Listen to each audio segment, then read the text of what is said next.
تاریخی تحریک ریشمی رومال کے بانی امام انقلاب حضرت مولانا عبید اللہ سندھی رحمۃ اللہ علیہ 10 مارچ 1876 کو سیالکوٹ کے ایک گاؤں چیاں والی میں پیدا ہوئے اور خانپور کے تاریخی قصبہ دینپور شریف میں ان کی آخری آرام گاہ موجود ہے۔ مولانا عبید اللہ سندھی کے ہاتھ سے لکھی گئی کئی تحریریں اور کتب آج بھی محفوظ ہیں، مگر مناسب حکومتی سرپرستی نہ ہونے کے باعث ان کے ہاتھ سے لکھی گئی تحریریں معدوم ہوتی چلی جا رہی ہیں۔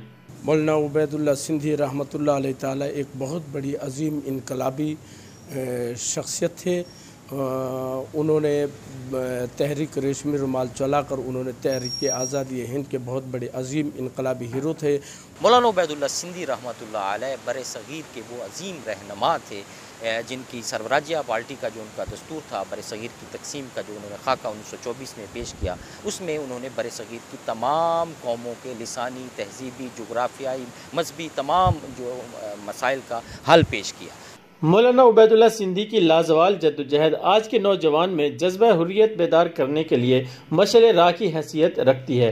ضرورت اس امر کی ہے کہ باقاعدہ کوئی یونیورسٹی یا کالج ان کے نام سے منسوب کیے جائیں تاکہ جدوجہد کا یہ عظیم باب ہمارے نوجوانوں کے سامنے پوری طرح سے عیاں ہو سکے۔ کیمرہ مین شاہد سیال کے ساتھ فیاض بلوچ، AMI نیوز، خانپور۔